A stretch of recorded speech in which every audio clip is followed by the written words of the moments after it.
Back at the Tri-Cities Coliseum, I'm Kirk Williamson, and now let's go to the Founders Club Lounge and Tony I. All right, Kirk, thank you very much. We are here in the Founders Club, and everybody is filing their way in here, and we're getting ready to talk with the stars of tonight's game. Of course, one of the stars that had a terrific contest out there tonight is winger Greg Spenrath. Had a couple of goals tonight.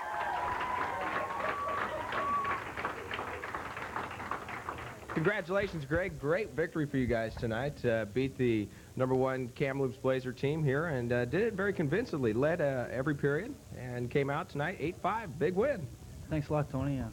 You know, we came out and we needed a big win at home against Kamloops. You know, the playoffs are coming up, and we need a big win. And tonight we came out and we tried hard, and you know, hard work and perseverance paid off tonight.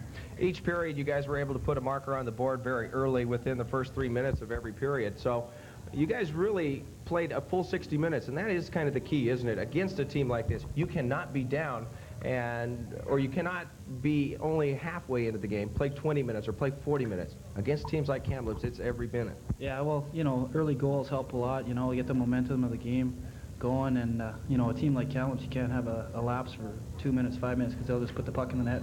They got such an offensive team, and you know, tonight we came out and we hit hard and played like we should.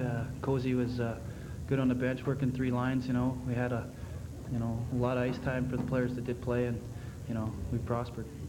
Tell me about your first goal out there tonight. Your 33rd of the season, and it was early in the second period. Actually, it was the first one of the second period. A lot of shoving and pushing around the front of the net there, and you were able to get it by and light the lamp.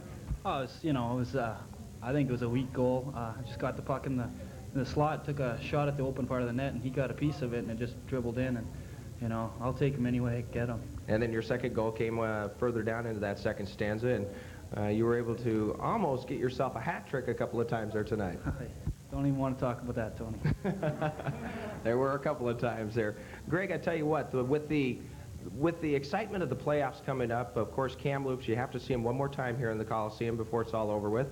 But Kamloops really would like to, they wanted to come out of here with a victory tonight. They could have clinched the division tonight. And you guys knew that too. Yeah, it was a big game for them. They want to clinch first place to get home advantage, and I think they want to play Spokane, because Spokane is a little bit weaker of a team than us, I feel, and I think they feel that too. But you know, we have to play good, because you know, if we beat Seattle in playoffs, we got to play Kamloops, and we have to beat them. So might as well start somewhere. What kind of message do you think you just sent to Kamloops tonight?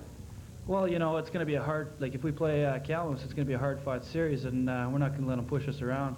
You know, we went out there, we hit them hard, we intimidated them, we skated with them, we passed with them. You know, we played a great game, I thought, and you know, they didn't show up like they should have. You know, they played okay, but it's not the Kamloops you usually see. You had fun out there tonight, didn't you? Oh, it was a great time. Yeah, that sure was. No doubt about it. Let's go ahead, Tom. You're right here, and we got a couple of questions. Yes, I know. This guy said he wanted to ask the very first question. All right. Why do you guys always box? Fight, you mean?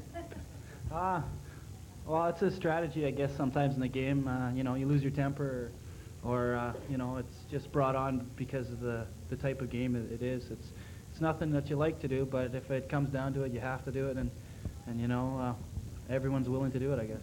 Saw you step in there a couple of times, I guess especially in the third when Shasowski wanted to have words with Kyle Reeves, and you played traffic cop there, I guess. Well, you know, Kyle's a goal scorer, and you know, we can't let him get intimidated. So with Scott Levens and myself on his line, 2 bigger players who can handle themselves, you know, we're out there watching over Kyle. And, you know, Kyle will score the goals, and we'll help him out.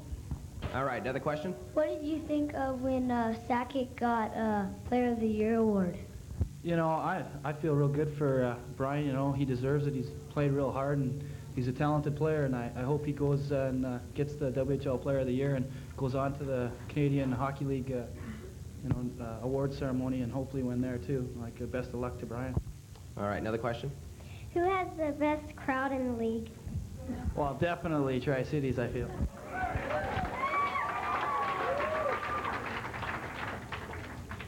Why didn't Calvin Nibbs get the Player of the Year award?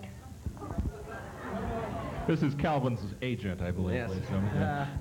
Well, you know, Calvin was right up there in the voting, but I think Brian, you know, has proven himself as a quality player, and you know, we're proud to have him represent our team. Was this a team vote? I don't know. I think the coaches and the management do this. Okay. Another question. What was it like for Stockton getting most valuable player? Pardon?